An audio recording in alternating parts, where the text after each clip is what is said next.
Hi Doug, here's a short video on how to use the Auber PID controller for your oven. I started with a new unit and I'm going to show you from startup how the unit comes pre-configured and what you need to do in order to change the settings.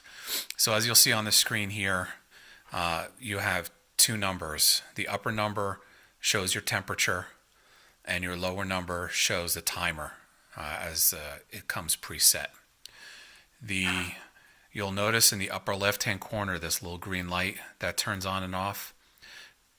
This light shows you when the unit itself is trying to power on the burners to heat your oven. So as I go through the configurations, you'll see I'll show you how to change the temperature and also how to change your display from reading in Celsius over to Fahrenheit. I think that'll also help kind of keep things in perspective as well. There's also a few alarm settings that I can show you, and once you get the hang of navigating through these menus, if you refer to the instruction manual with the link that I sent you that's on Auburn's website, it should help you to set the rest of the settings in the unit. So the first thing that we can do, which I think you already have figured out, is how to set your target temperature.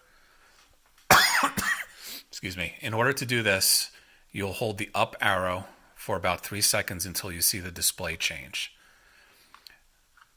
And that happened a lot faster. So SP is represents your set value, your set target value.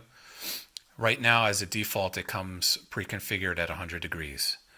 If you hit the up arrow and down arrow, you'll see that the values change in tenths of a degree. See, the decimal point is here. If you want to increase your temperature a little bit faster, if you notice this little blinking decimal point, the wrong button.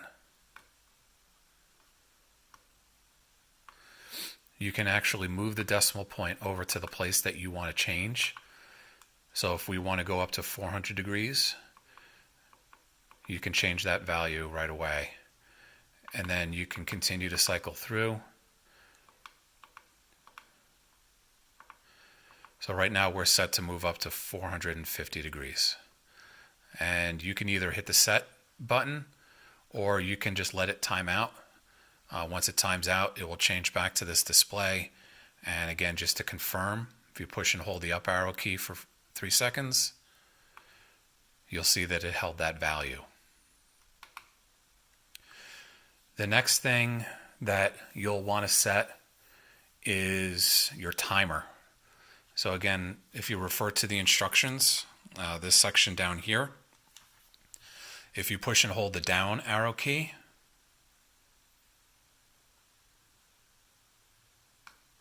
and it says TE1, that's your timer 1 value.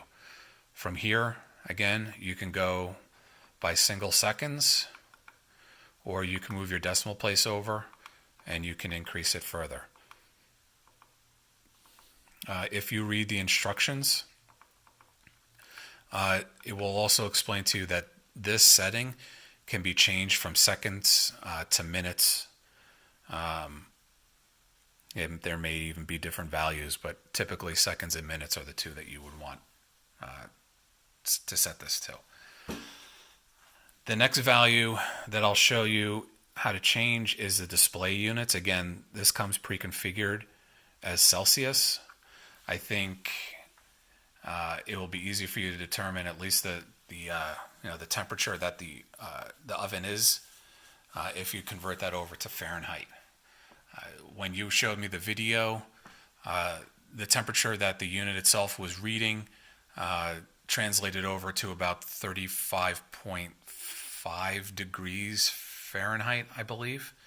So that's why I was asking you the temperature of your shop.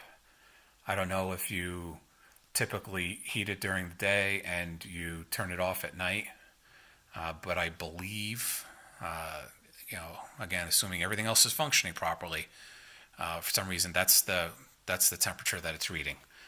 So in order to navigate to change this setting, again, if you refer to the instructions and it's in this middle section, you would push and hold the set key for 3 seconds, and that is going to take you into the menu where you can make that setting. I'm just going to show you, again, if you keep hitting the set key, you can cycle through all of these different settings until you see the CF. From the factory, it comes configured as Celsius.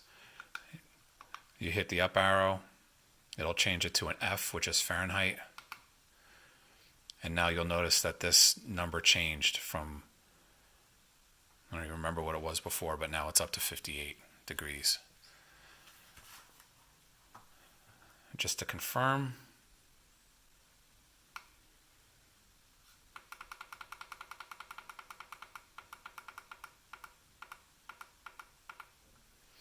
we are set at Fahrenheit. There are a few other functions on this list you may want to go through. One of them, which we typically tell people to refer to, is one that's labeled Auto Tune. This will run through a few heating cycles to monitor the performance of the unit, and it helps it to better manage temperature control. So to do that, you push and hold the set key for 3 seconds, and you continue to cycle through until you see this symbol, which is an A. It's almost like an E with the part missing at the top. Here you could just turn this to on, and again at this point you could just let it time out and it will reset back to the main screen. I hope that this was helpful for you. When you have an opportunity to watch this, check your oven, and if it's still not functioning properly, please let me know. Thanks. Have a good night.